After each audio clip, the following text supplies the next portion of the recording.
Europe 1. Le grand direct des médias avec Jean-Marc Morandini. Et ce matin, elle vient faire ses adieux aux Miss Geneviève. Mais pas Europe. Non, pas Europe, j'espère. Geneviève de Fontenay est en direct avec nous. Bonjour Geneviève. Bonjour mon cher Jean-Marc. Merci beaucoup d'être en direct ce matin avec nous Bonjour, sur ma chère Europe 1. Julie. Bonjour Geneviève. Samedi soir, vous avez fait vos adieux aux Miss. La rumeur enflée depuis plusieurs jours. C'est une page qui se tourne pour vous. Vous avez dit sans doute la dernière de ma vie. Probablement, oui.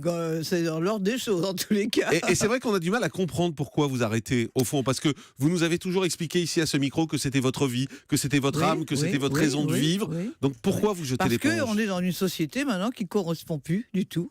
Je ne retrouve plus ce que j'ai connu pendant des années, parce que maintenant, comme je dis, les stars, c'est plus les jeunes filles qui se respectent, qui ont de la dignité. Plus elles sont déshabillées, les fesses à l'air, les seins à l'air, comme je dis, la Nabila avec ses seins farcis, puisqu'elle s'est bourrée d'hormones. Nabila, bah oui. Rihanna qui est l'égérie de Dior. Je me dis, mais Monsieur Dior doit se retourner dans sa tombe, qu'elle est là tout le temps à poil, à moitié droguée et tout. Mais comment on arrive là Mais ça veut dire quoi ? Ça veut dire que les Miss c'est devenu ringard ? Ça veut dire qu'évidemment, parce que notre règlement, il ne faut pas avoir fait des photos dénudées qui sont contraires à la décence, il ne faut pas se mettre des tatouages, il ne faut pas se mettre des machins partout.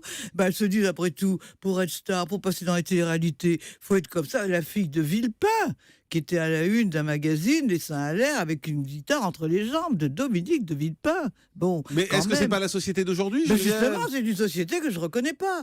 Mais pourquoi vous continuez pas à défendre vos valeurs avec vos Miss, justement ? Parce que ça restait un dernier rempart. Parce que c'est l'argent qui domine. Quand une Nabila prend 3 000 € dans une discothèque pour s'exhiber, et évidemment, et moi qu'on me reproche parce que je demande 1 000 ou 1 200 € pour venir faire des dédicaces avec des gens, je pense que je suis dans les tarifs vraiment plus que... Alors ça, on va expliquer aux gens. Ça, c'est justement en plus la dame avec qui vous travaillez, c'est-à-dire c'est celle qui dirige le comité, Christiane Miliot, celle qui a dénoncé dans la presse le fait que vous preniez 1 200 € pour vos soirées, plus les frais, et celle qui l'a dénoncé. Je comprends pas, vous étiez pas amis avec elle ? C'est-à-dire que Christiane, c'est moi qui lui ai mis son écharpe en 68, elle a un égo surdimensionné, et elle ne comprend pas comment les gens demandent toujours Geneviève, évidemment. Alors je suis trop dans la lumière, je suis trop ci. Mais donc c'est ça la vraie raison, c'est que vous vous êtes fâché avec elle aussi ? Non, c'est-à-dire que c'est une atmosphère qui devenait lourde et pas agréable. Donc moi j'ai dit je préfère lui laisser... D'accord, donc c'est pour ça que vous partez au fond. C'est vrai que la société c'est une excuse. Non, mais quand même ça va ensemble, parce qu'on a quand même du mal à avoir des candidates. Il y en a de moins en moins quand même. Mais vous êtes fâché avec la patronne de Miss Prestige Nationale ? Je suis pas fâché parce que j'étais sur elle sur scène. Et bon, je suis pas fâché, mais je sens bien que peut-être pour elle, elle est bien peut-être contente que je m'en aille, mais justement, ça aurait dû être la fête pour elle si je m'en vais.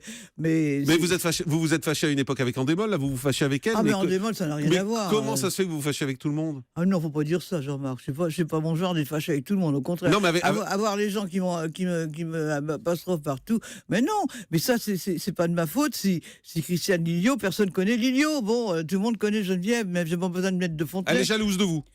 Il y a une forme de jalousie, il y a une forme d'attachement parce qu'on s'est connus, puis il y a une forme qu'elle veut exister autrement.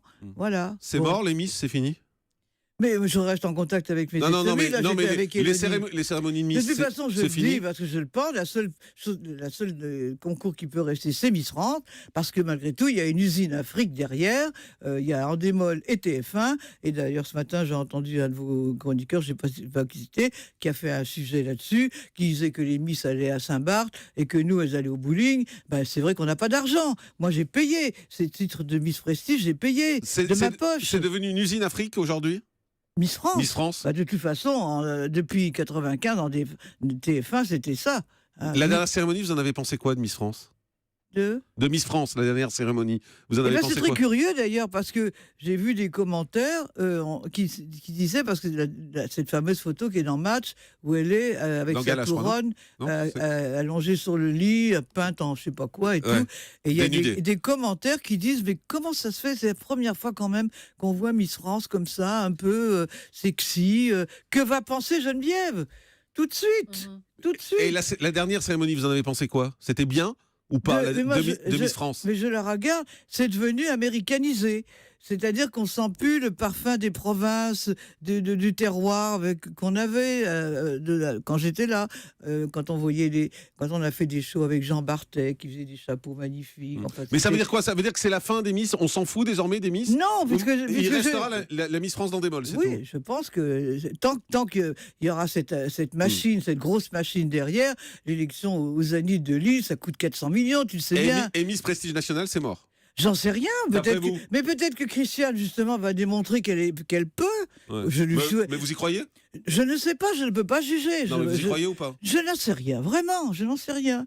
On verra. Et puis on est quand même dans une atmosphère politique en ce moment. On est dans les attentats, on est dans les djihadistes et tout ça. Il y a quand même une ambiance. Ça devrait nous faire du bien, les Miss. Oui, mais malgré tout, c'est pas ça qui domine l'actualité, malheureusement. Justement, heureusement qu'on est là de temps en temps pour faire digression. Mais en ce moment, on ne parle que des djihadistes toute la journée. D'ailleurs, on finit par faire le jeu de Daesh parce qu'il doit dire « bah vous voyez, ça marche bien en France. Ils ont tous peur. Ils ont les fesses qui font bravo toute la journée et tout. Ça marche, hein. Après, nous, on va vendre 10 milliards d'armes à l'Arabie Saoudite sans se soucier des gens qui sont décapités. Alors, c'est un autre débat. Ah ben oui, mais ça compte.